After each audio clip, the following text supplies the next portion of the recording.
안녕하세요. 성산 개미TV입니다.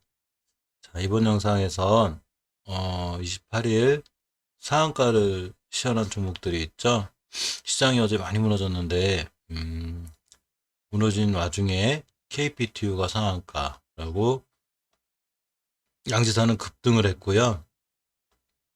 신라섬유도 상한가를 갔습니다. 보통 이런 종목들이 상한가는 가장 큰 이유 중에 하나는 우리나라 주식들 중에 이제 품절주라고 있어요. 즉, 유통 물량이 아주 작고, 또 크게 평소에 보시면 거래량이 많지 않고, 움직이는, 즉, 시장에 풀려져 있는 물량이 작은 거죠. 이런 주식들이 이제 품절주로 분류되어 있는데, 이런 품절주들이 꿈틀거리는 이제 시기가 있어요. 자, 먼저, 이 품절주들의 특징이 있는데, 말 그대로 유통 물량이 엄청 작죠.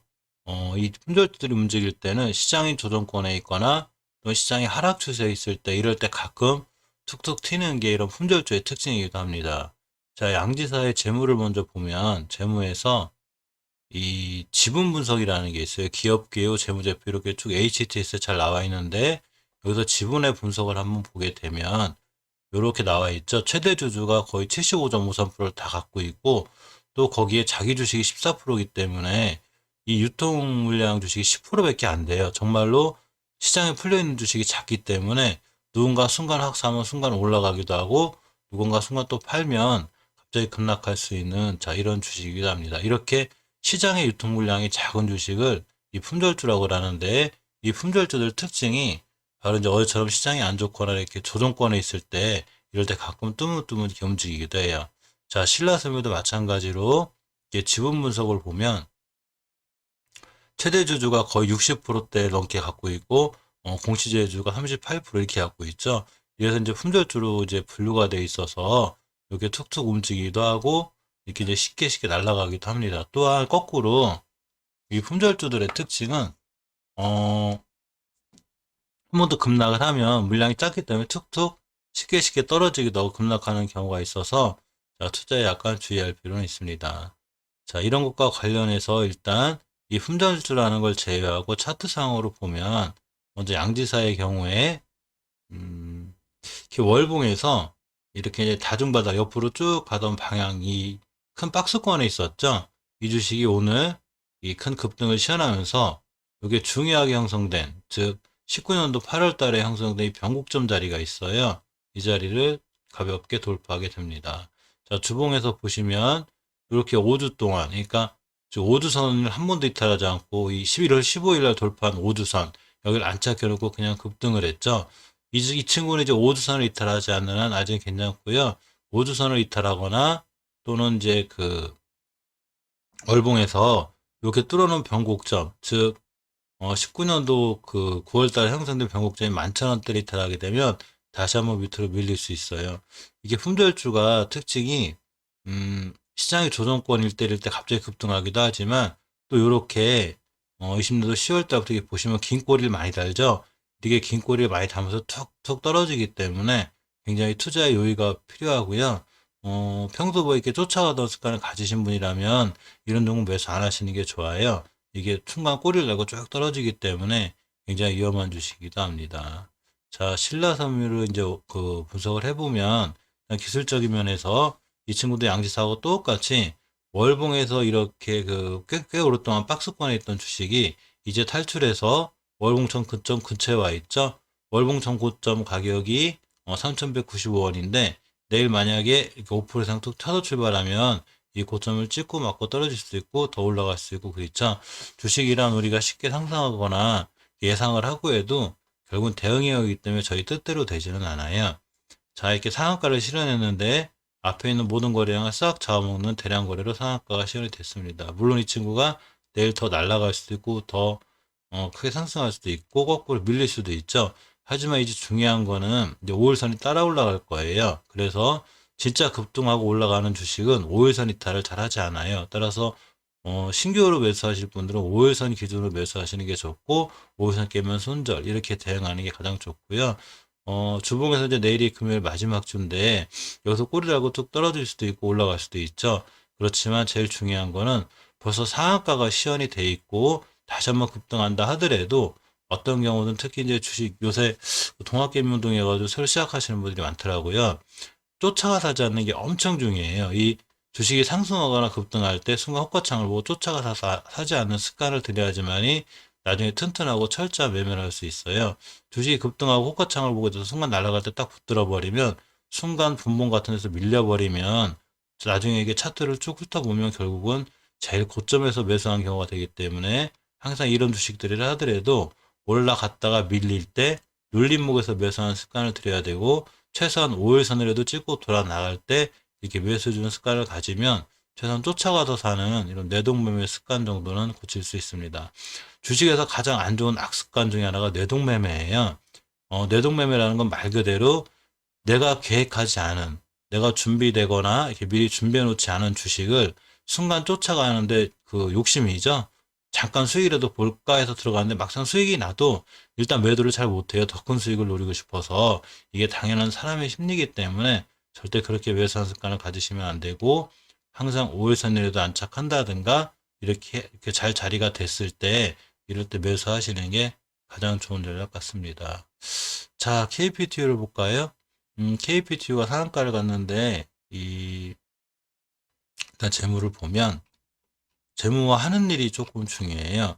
현금유보율이 1200%에 부채 비율이 98%로 나름대로 그 굉장히 단단한 회사죠. 이 회사의 이 하는 일을 보면 1988년 금융연료 처리업 영위를 목적으로 이제 개인 기업으로 개업해서 95년도에 법인 전환, 2002년도에 코스닥 시장에 상장하였습니다. 이 KP테크는 다른 것보다 약간 이 정치 테마주 쪽으로 좀 먹혀 있는 그런 느낌이 들어요. 네이버 뉴스나 이런 거를 이제 도용할 수가 없기 때문에 말씀을 못 드리는데 그런 쪽에 이제 있어서 조금 이제 투자의 주의는 요해야 되고요. 기술적으로 보면 KPTU는 일단 월봉의 추세는 상당히 좋아요. 주식을 볼 때는 항상 월봉 차트를 먼저 보는 게 정석이죠. 장기 추세가 어떤 추세에 있는지를 잘 확인하는 게 좋은데 이렇게 보시게 되면 월봉이 우상향으로 잘 뻗어 있고 이 장기 추세의 하락이 확정이 되는 5개월선을 단 한 번도 이탈하지 않고 가장 중요한 60개월선까지 뚫어버렸습니다. 이렇게 보시게 되면 이 2017년도 9월 달에 옆으로 가면서 이렇게 매물대가 있어요. 근데 이 매물대를 이번 달에 가볍게 이렇게 뚫었죠. 뚫으면서 이렇게 엄청난 거래량이 실리진 않았지만 이 정도 거래량으로 뚫었다는 얘기는 이쪽 근처에서 웬만한 이제 물량 매집이 끝났고 특히 9월 달에 이 바닥에서 터진 대량 거래 꼬리가 길다 하더라도 바닥에서 터졌을 때는 이 주식에 상당히 관심을 가질 필요가 있어요. 누군가 이 앞에 있는 물량을 다 잡아오는 거래량이 들어와서 거래량 이꼬로 돈, 이 거래 대금 이꼬로 돈이기 때문에 물량을 들어온 거죠.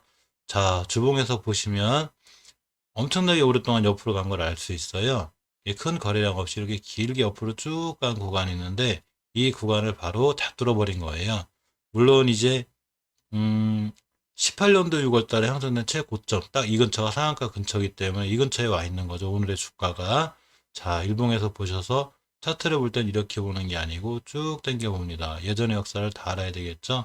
그렇게 보게 되면 여기 예전에 이 18년도 5, 6월 달에 생긴 고점이 있고 바로 앞전에 그 월봉에서 보면 알 수 있듯이 이렇게 그 20년도 8월 달에 생긴 고점이 있어요. 이 최고점이 의미하는 거는 이 앞에 있는 이때 변곡점에 대한 매물대도 있지만 여기 15년도 9월 달부터 16년도 12월 달까지 옆으로 가면서 쌓인 매물대가 있어요. 이 친구를 요로 그대로 땡겨오면 요렇게가 돼요. 즉 여기 맞고 떨어진 거죠.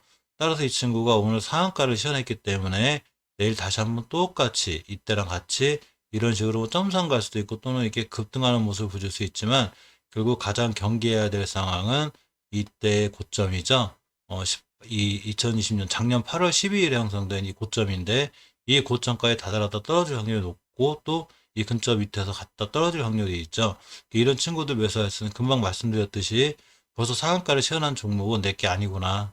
그냥 이거 가진 사람은 좋겠다고 말고 쫓아가 사지 않는 게 중요해요. 쫓아가 사지 말고 혹시나 이 친구가 기회를 줘서 눌림목이 생긴다든가 다시 21선을 따라 올라가면서 이렇게 황금일선까지 밀려주면 땡큐하고 그때부터 차근차근 매수 나가셔도 되는데 월봉에서 그렇게 되면 아마 좀 밀리겠죠. 올라갔다 이번 달에 다음 달에 밀리면서 다시 한번 5개월선 근처가 오게 되고 60개월선까지 오게가 돼요. 이렇게 오게 되면 여기서 신규 매수 타이밍이 되고 그냥 헐헐 날아가면 내게 아니고 내비두는 게 가장 좋습니다. 욕심을 버려야 주식은 돌아볼 수 있어요. 그러니까 일봉에서 내일 오늘 상한가를 시작할 때 내일 급등을 할 수 있겠죠. 급등하고 며칠 기다리고 한 일주 정도 넉넉히 기다리면 자기가 알아서 사야 될 자리 이런 자리를 만들어 주니까 그때를 기다렸다가 천천히 매수하시는 게 이 친구에 대한 대응법은 가장 좋으리라고 이렇게 보입니다. 자, 이상 상한가를 시연한 신라섬유 또 KPT 회사사 봤고요.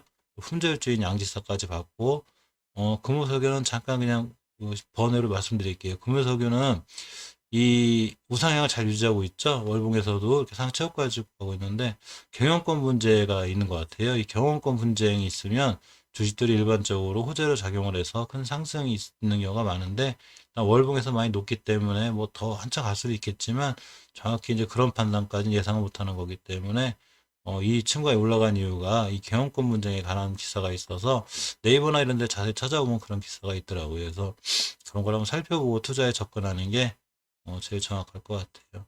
자, 영상 끝까지 시청해주셔서 감사드립니다.